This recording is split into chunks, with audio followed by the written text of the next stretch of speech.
El año pasado se registraron 21.597 siniestros de tránsito en Uruguay, donde 27.300 personas resultaron lesionadas. Son cifras que impactan, pero más aún las historias que hay de fondo. Detrás de cada siniestro hay personas, y escucharlas nos permite empatizar y, sobre todo, pensar en cómo prevenir. Hoy queremos abrir ese espacio, dar voz a quienes atravesaron esta situación, compartir herramientas y mirar más allá de las estadísticas. Quédate con nosotros. Esta conversación también puede salvar vidas. Estamos con Gabriel González, médico, profesor y director de la Cátedra de Neuropediatría en el Pereira Rosell, dentro del Instituto de Neurología en la Facultad de Medicina de la UDELAR. Bienvenido. Estamos con Catherine Pereira, médica especializada en trauma, instructora de soporte vital en trauma prehospitalario, directora en trauma de soporte vital avanzado, que trabaja también en el SEM hace más de 10 años, hace como 10 años más o menos, ¿no? Bienvenida. Muchas gracias. Gabriel, queremos que nos cuentes qué pasó hace 30 años. Tuviste un siniestro de tránsito muy importante. ¿En qué andabas en ese momento? Bueno, como decías tú, uno tenía cerca de 30 años, era otra generación en el cual uno se iba de su casa, se casaba, tenía hijos, se trataba de recibir, estudiar, hacíamos todo a la vez, ¿no? Como ustedes ahora que lo hacen por tandas. Y bueno, y en ese momento yo estaba en esa situación, estaba terminando la residencia de pediatría, tenía 3 hijos, estaba casado, y era una etapa que empezabas a trabajar mucha cantidad de horas, porque se abrían con las emergencias móviles las posibilidades laborales, ya que venía bastante difícil la situación laboral de los médicos previamente. Y bueno, y en ese momento uno, entre las horas que trabajaba en la residencia, había ingresado hacía un mes a la emergencia móvil del SEM, y prácticamente más de la mitad de las horas del mes las pasabas de guardia trabajando. Y bueno, y en ese momento veníamos de atender una emergencia, un niño intoxicado con floreta, lo llevamos a la institución donde se asistía, y luego del mismo, un día lluvioso, me acuerdo, un viernes 30 de julio del 93, cuando veníamos descendiendo por Eduardo Acevedo, al llegar a la altura de Maldonado, veníamos conversando, saliendo un poco del estrés de la emergencia que habíamos atendido. Y bueno, un descuido un poco del chofer enfermero, miró para el lado donde no era la contramano Maldonado, y tuvimos un choque con un auto y nos fuimos en picada por Maldonado hasta que nos estrellamos contra un árbol. Bueno, por suerte teníamos el cinturón, y bueno, personalmente yo quedé atrapado entre el árbol y la ambulancia. Inicialmente, como siempre, uno hace primero el balance lesional y dice, bueno, estoy lúcido, no tengo ningún traumatismo de tórax, de otro tipo. Ya estaba tranquilo, y cuando me voy a ver la pierna, que había quedado la pierna apretada entre los fierros de la ambulancia y del árbol, veo que llego hasta una parte de la pierna y luego hace como un corte. Y bueno, y ahí mi preocupación era ver si realmente podía salvar la pierna y el pie o no en ese momento. Catherine, ¿se llama accidente de tránsito o un siniestro de tránsito lo que le pasó a Gabriel en la ambulancia trabajando? Accidente de tránsito, a mi criterio, sería una palabra que tendríamos que erradicar del sistema cuando hablamos de viabilidad. Tenemos que hablar siempre de lo que es evitable, y en este caso, él tuvo un siniestro de tránsito. Hubieron varios factores que jugaron en contra, pero podría haber sido evitable. En accidente es inevitable, y cuando hablamos de siniestralidad, todo se puede evitar. Vamos a empezar a tachar todas las hojas que tenemos acá con accidente y cambiarlas por siniestro. Y en ese momento, hubo gente que se acercó a ayudarte. ¿Cuáles fueron esos medios que usaban para ayudarte? Yo obviamente en ese momento el chofer enfermero pudo estar y estaba peor que yo, porque estaba muy consternado por el accidente. Estaba cerca del lugar donde yo me había criado, ahí en la calle Isla de Flores, Eduardo Acevedo, y empezaron a aparecer vecinos, amigos, uno de mis hermanos y gente y todos.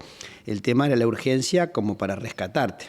Y uno trajo un fierro, otro quería cortar la ambulancia, otro quería tirar abajo el árbol, hasta que por suerte en ese momento me mandan la ambulancia del SEM, que aparece el Tato García, que era un compañero, Y bueno, de alguna forma trata de tranquilizar a la turba ahí que estaba tratando de rescatarme y llaman a los bomberos y para hacer las cosas, bueno, como corresponde, ¿no?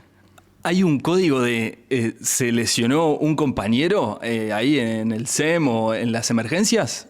¿En esos casos? No, que yo sepa no hay un código especial, pero bueno, en ese momento, en poco tiempo, en poco rato, estaba toda la directiva del SEM, estaba prácticamente, el SEM era un grupo en ese momento, era de los trabajos de los más, por lo menos, que nos interesaba trabajar, un grupo de docentes, de pediatría, de medicina intensiva, de cardiología, era un grupo humano muy unido, muy fuerte, y que la verdad que a mí personalmente no tengo palabras, todo el apoyo que me dieron de ese momento.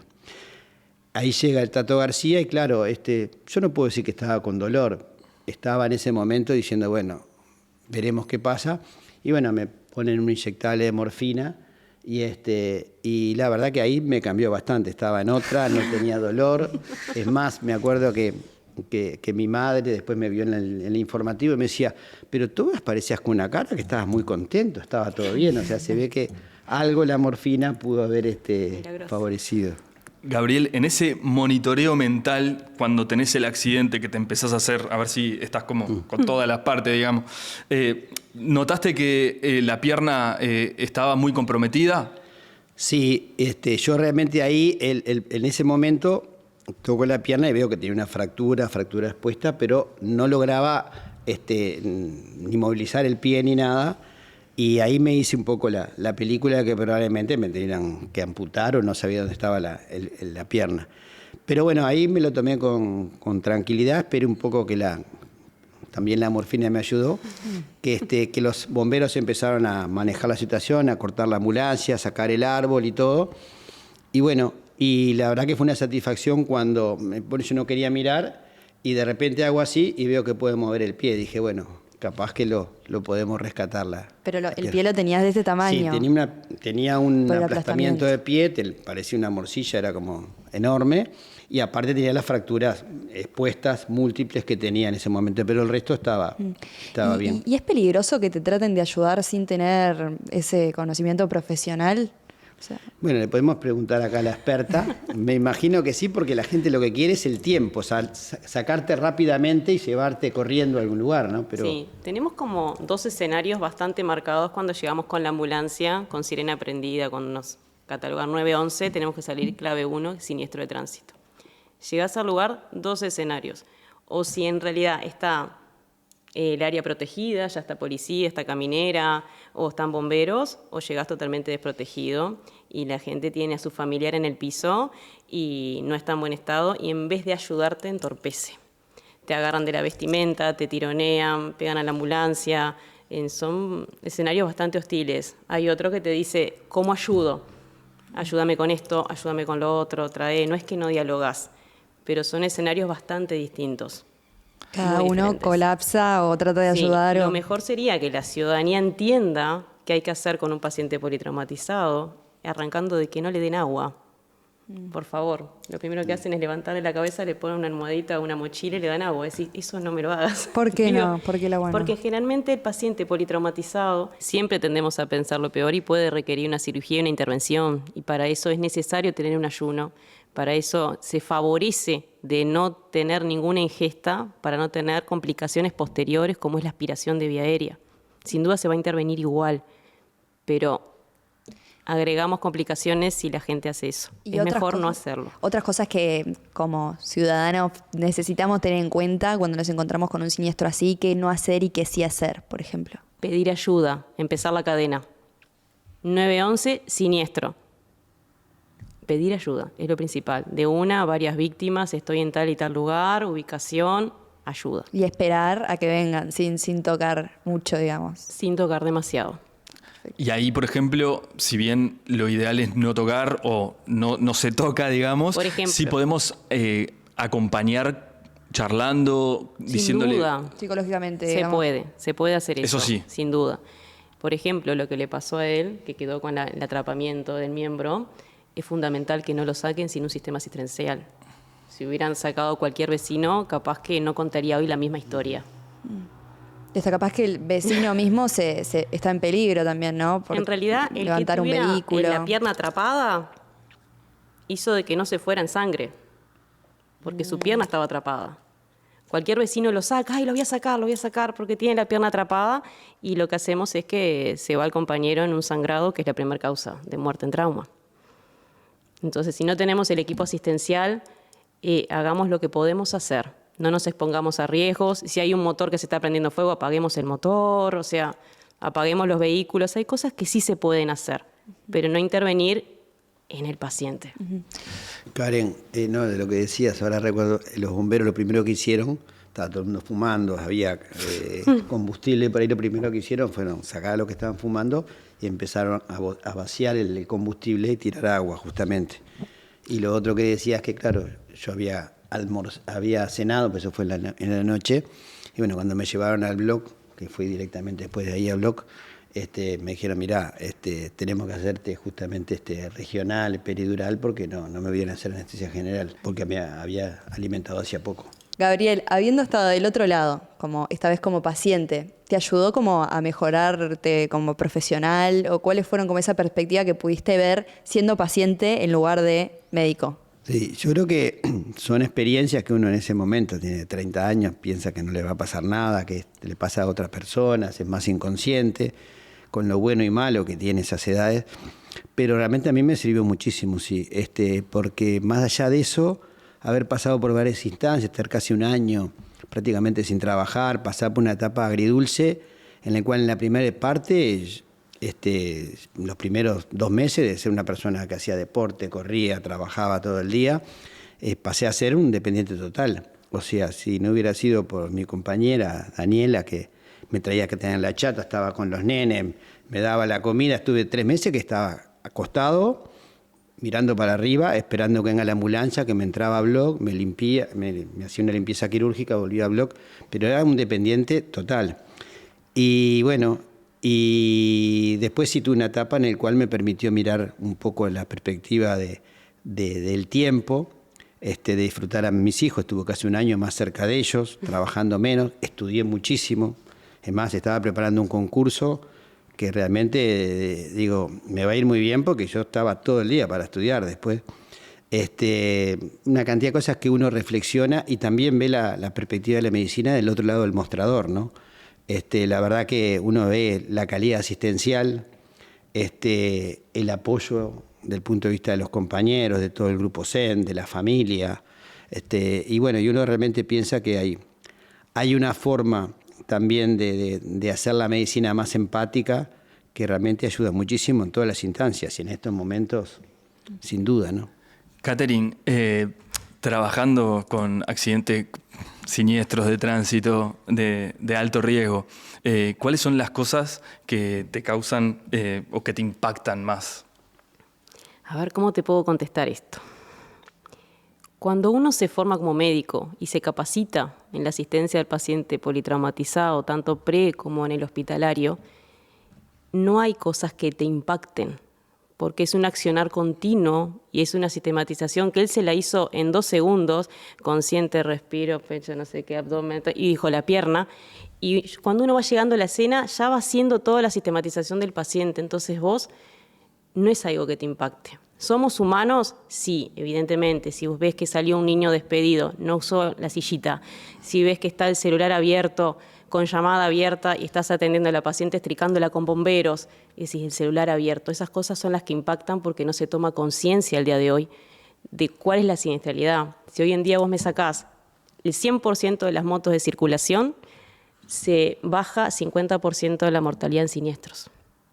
Más del 50%. O sea, ¿cuáles son las principales causas que notás vos en tu día a día? ¿El uso de celular, la falta de cinturón? Si vas a hablar de factores de riesgo para siniestralidad, tenés que ir sumándolo todos. No es uno solo.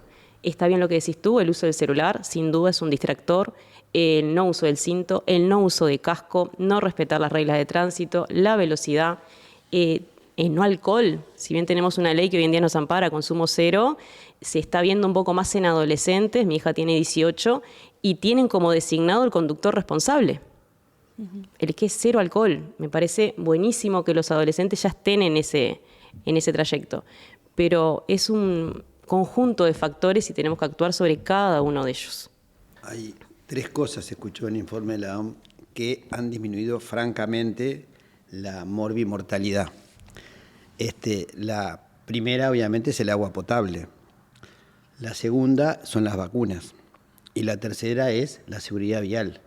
Son las acciones preventivas que más han impactado en la sobrevida de la población. Para que tengamos una idea del impacto hoy en día de los siniestros de tránsito, si vemos el Estadio Centenario, medio Estadio Centenario está ocupado por los pacientes víctimas de siniestros de tránsito, por año.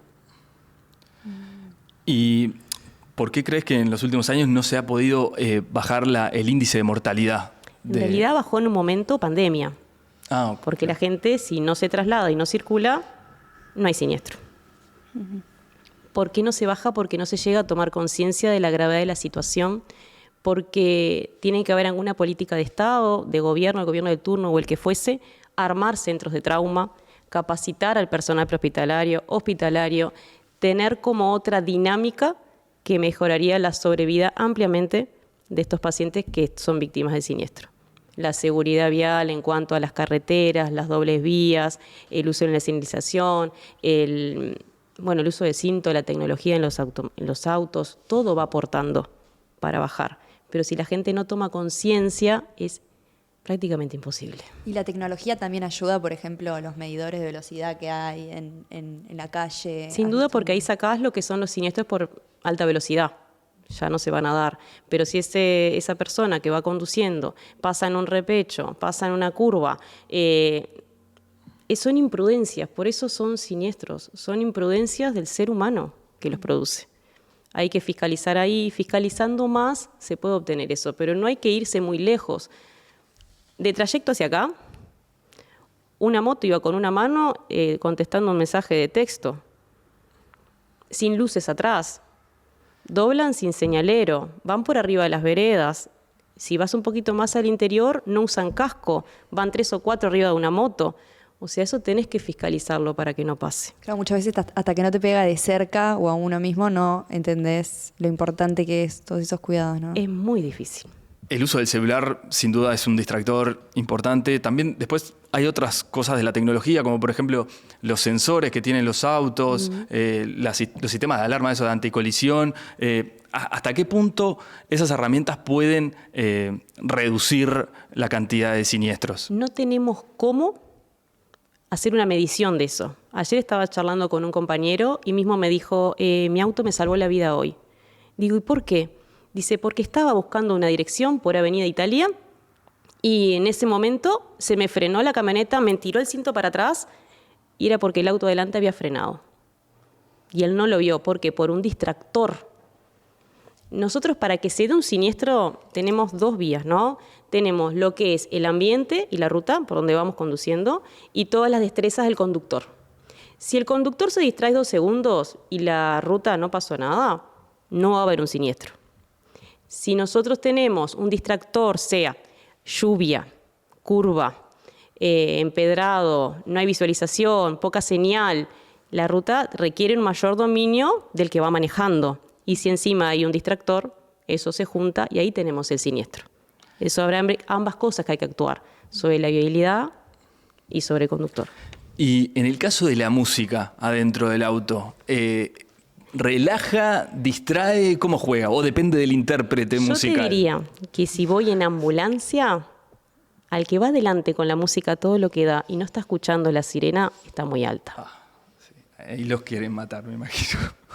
Tenés que pasar, tenés que llegar. Claro, porque también el audio muchas veces te salva. Escuchar que un auto está frenando más adelante, una bocina, ¿no? Como no tener ese sentido tan importante, que es hasta a veces más importante que la visión, ¿no? Muchas veces no detectamos visualmente, pero sí detectamos auditivamente. Entonces, Se requiere. claro, si tenés un bloqueo ahí, como... No, lo que también me han dicho y me pasa un poco a veces es que también es como si se siente un poco de violencia en el tránsito y a veces una música como que ayuda a salir de ahí, pero no. En términos globales no sirve. No, hay estudios que han demostrado, ahora que hablaste de eso de violencia, que la amabilidad en el tráfico baja la siniestralidad.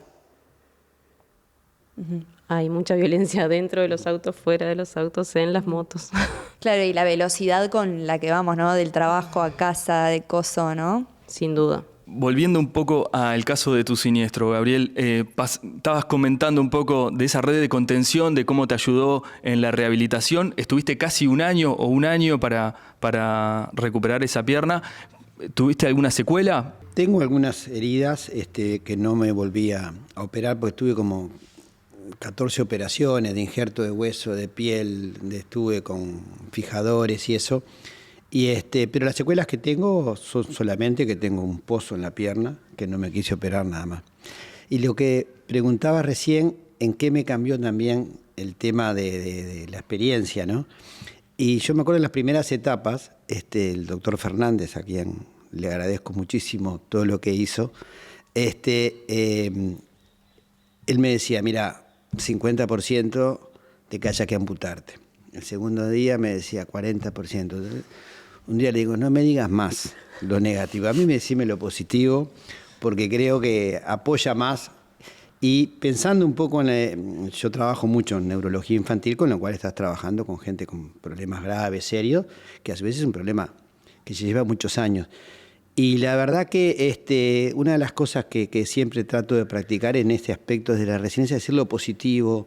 Digo, uno a veces hace como médico la medicina más defensiva, decir, yo le dije todo, yo me cubrí, no me guardé nada. Está bien, uno tiene que ser realista y decir el pronóstico, lo que va a pasar, pero a veces pasar rápidamente a los aspectos positivos de resiliencia, porque eso es un empuje enorme para cualquier patología, para que la gente diga, esto tiene vueltas, te puede andar, capaz que no te tienen que amputar o algo.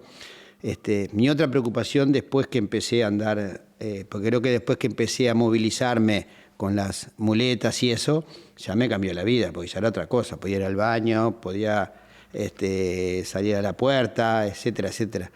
Y era mi preocupación, yo no soy buen jugador de fútbol, pero era mi pasión, era el fútbol, y jugaba en la liga universitaria, en la isla, y todo el cuadro venía, bueno, te vas a recuperar, vas a poder jugar, pero yo estaba casi convencido que no iba a poder volver a jugar. Y bueno, después del año que empecé a caminar, después empecé a correr y eso, como a los 2 años yo era un lateral bastante poco técnico ni con poca habilidad, y le decía siempre al traumatólogo, le digo, ¿voy a poder jugar bien al fútbol? Y él me decía que sí. Le digo, pero mira que antes era malo, a ver si ahora puedo jugar bien. Bueno, y en un partido, que fue el primer partido que jugué contra Tacuarembó, en la liga universitaria, me acuerdo, estaba jugando lateral izquierdo y sale el golero, despeja un centro y le pego de zurda, que era la pierna que se había quedado totalmente destrozada, y la clavé en un ángulo, con lo cual ya eso fue lo más grande. Quiero los nombres del ofisiatra, de la fisioterapia esa. El traumatólogo, te decía recién el SEM, yo después del accidente me llevaron con Fernández porque estaba haciendo la parte de osteosíntesis. Todos los tratamientos en ese momento era quedarte con el Suppinger, con el pie estirado durante 3 meses, o operarte y ponerte fijadores, los fierros que van por dentro o por fuera. Y Fernández había operado en ese momento a Morena, con lo cual me acuerdo que me decían a Daniela, me decían, quédate tranquilo que fue el que operó a Morena. A mí qué me importa, decía que juega al fútbol, dice que camine, pero fueron cosas graciosas. La otra parte que te decía de lo positivo, de reflexionar, de tener tiempo para estar con la familia, de estudiar, una cantidad de cosas que pude hacer, que fue la parte positiva del siniestro. También está el trauma post-siniestro. ¿A vos te quedó secuela en ese sentido, digamos? Lo que me quedó durante mucho tiempo, que no podía ir de acompañante en ningún auto. Y aparte, yo cuando tuve el accidente lo que haces habitualmente hay una teoría que se llama... Atinás a frenar. A frenar. La teoría en espejo es que vos tratás de hacer lo que el otro tiene que hacer aunque no estés manejando. Entonces yo en ese momento fui a frenar, como vi el auto. Y hasta el día de hoy yo voy manejando acompañante y cuando veo una esquina, freno. Y me acuerdo del accidente. Pero no, por suerte no he tenido... Y una acción más. creo muy importante que no sé si nombraste, la de frenar en las esquinas, ¿no? Que a veces no tienen cartel de pare y vos vas y ya fue sin mirar, como ese freno es fundamental, ¿no? Y te puede salvar de un montón de... ¿Cómo fue en tu caso? Y bueno, en ese momento sí hubo un error humano en el cual el que venía conduciendo miró para el otro lado de la flecha y bueno, cuando fue a cruzar venía un auto y en ese momento fue el impacto del otro auto, no se hizo Y nada. además estaba lloviendo, ¿no? Estaba lloviendo, era un día así, había mucha lluvia. ¿Cómo se trabaja con los pacientes de siniestro de tránsito de post-siniestro, el trauma, digamos? Bueno, te voy a contar una cosita como para ponernos en contexto. Una SEP tiene toda la cifra de siniestralidad antes que lleguen a los servicios hospitalarios. Entonces tenemos cuánto siniestro hay, cuántos lesionados graves, muertos en escena o lo que fuese. Pero la rehabilitación posterior no hay documentación. No hay documentación ni cuántos mueren al llegar a los centros de salud. No hay un registro, sería bueno tenerlo. Y la rehabilitación depende del medio donde te manejes y los recursos que tú tengas. Lamentablemente, cuando hablamos de siniestralidad, hablamos que afecta a población menor de 40 años en su mayoría, que sumado a las muertes, primera causa de muerte, segunda, las cardíacas, las oncológicas, supera los años potencialmente de vida perdidos. Y si no tenés los recursos necesarios, una amputación de una pierna, una lesión grave, quedar sin trabajo y en realidad era tu único sustento, no sos funcionario en ninguna institución o solo facturabas o eras a destajo, es muy difícil y es muy diferente la realidad según el contexto donde la estés dando. Tuvimos no hace mucho un compañero intensivista que tuvo un siniestro de tránsito como conductor con bicicleta, tuvo una lesión medular y quedó parapléjico de miembros inferiores. Ese colega tuvo la chance de tener una rehabilitación acorde y se puede manejar solo y hoy en día lo cruzas por la Rambla, por Boulevard, en una bicicleta que va con sus manos. Siguió trabajando académicamente, pero es uno en millones. Claro, puede ser después de algo así, te quedas en cama, depresión, ¿no? Puede como afectarte Depende del psicológicamente. contexto familiar, los medios, los recursos que tú tengas. El SEM, que lo atendió él hace 30 años, era un SEM más familiar, se sigue manejando, pero cuando ya queda involucrado un colega, es como que hay una avalancha de oportunidades y decís, bueno, dale, vamos adelante, mucho apoyo, que no se ve en el siniestro de tránsito que se ve habitualmente. ¿Cómo crees que se podría mejorar estos aspectos? ¿Con innovación, con equipamiento, con políticas públicas? ¿Cómo sería? Mira, sería espectacular tomarlo como una emergencia y como la patología traumática en sí y la gravedad que conlleva. Podríamos hacer un plan en donde tengamos un centro de referencia de trauma. Hoy en día no lo tenemos. Hay pacientes politraumatizados que esperan 18 horas en la puerta de una emergencia para poder ingresar. Entonces, teniendo un centro de trauma, capacitando al personal prehospitalario, capacitando adentro, teniendo cirujanos, si no en retén, si no cirujanos adentro, se bajarían mucho los tiempos. Está comprobado a nivel mundial que si tú podés hacer un registro de historia clínica, podés tener todo eso lo que tú me estás preguntando, qué rehabilitación tuvo, cuál fue grave, cuál fue leve, cuál se fue de alta, cuál no, qué fue lo que pasó y tener todo un registro y saber cuáles son las muertes evitables, bajás un 20% de la mortalidad en tu centro. Cuando vos decís hacer un centro... Un centro de trauma. ¿Hay en otros países eso? Existe en todos los países, la mayoría de los países desarrollados existe un centro de trauma. De hecho, se manejan de tal manera que el servicio prehospitalario ya está conectado con el centro de trauma. Tienen unos ecógrafos que ya podés ir haciendo ecografías al mismo momento que estás trasladando. El mismo cirujano los está viendo en el centro, está haciendo la valoración contigo y se están preparando para recibir a ese paciente de la forma más adecuada y el tratamiento más oportuno y rápido. La patología traumática se define en tiempo y realmente podrán haber escuchado la hora dorada o lo que fuese, pero la patología traumática puede variar rápidamente de un minuto a otro. Por suerte no te sacaron los vecinos. Puede variar enormemente. Entonces, realmente hacer un centro de trauma, tomar conciencia de que se requiere, de que se precisa, es simplemente organizativo, porque tenemos sanatorio, tenemos mutualistas, tenemos ambulancias. Las ambulancias de Uruguay están totalmente medicalizadas, no pasa en otros países, generalmente son paramédicos los que se suben a ellas. Entonces sí se puede hacer, pero hay que hacer para poder lograrlo. ¿Y cuál fue tu contexto, Gabriel, que también te permitió verlo de una forma positiva, estar sostenido? O sea, ¿tu familia te ayudó? ¿Cómo te acompañaron? Bueno, Un poco como decía Catherine, realmente el apoyo de los compañeros, de la familia, de todo el equipo de SEM era invalorable. Yo recuerdo todos los días iba el doctor Mauricio Gaje, que es un referente en la pediatría, es el fundador de la medicina intensiva pediátrica, iba todos los días, y no solamente el apoyo, sino qué precisasen, qué podemos, hablaban en mi familia, porque claro, uno no sabía quédese tranquilo, que precisan, todo ese aporte que es tan importante en todo esto, ¿no?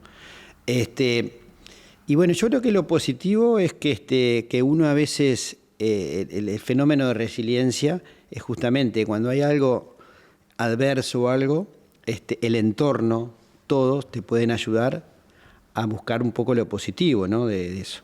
Y realmente yo, como te decía, en mi caso, que no es la habitual, lo que tú decías muy bien, hay gente que se quedará sola, se deprimirá, no tendrá los recursos para rehabilitar, no tendrá el sustento económico. Yo en el momento dije, bueno, ¿y qué pasa ahora? El SEM dijo, bueno, seguía cobrando como si estuviera trabajando. Todo ese tipo de cosas que deben ser muy importantes para la salud mental, para la recuperación, y que realmente hacen una diferencia a largo plazo. Pero como te decía, yo tengo este sentimiento, digamos, agridulce, de una primera etapa muy dura, muy difícil, pero después una segunda etapa, y siempre pensando no en lo que podía perder, sino en lo positivo que tenía, ¿no?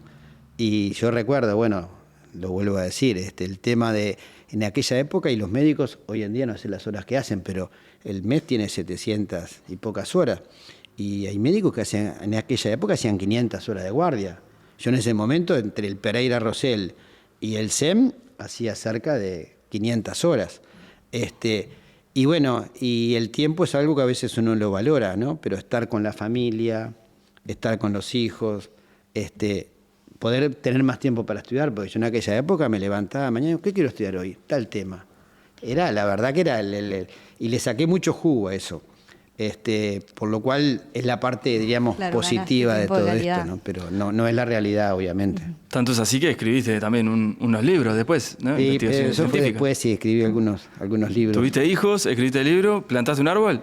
Sí. Está pronto, entonces. Está pronto, realizadísimo. Bueno, y nosotros que también estamos pronto. Estamos prontos. Muchísimas gracias por estar acá. Gracias por esta info de valor. Nos vemos en un próximo episodio de MP Talks. Muchas gracias.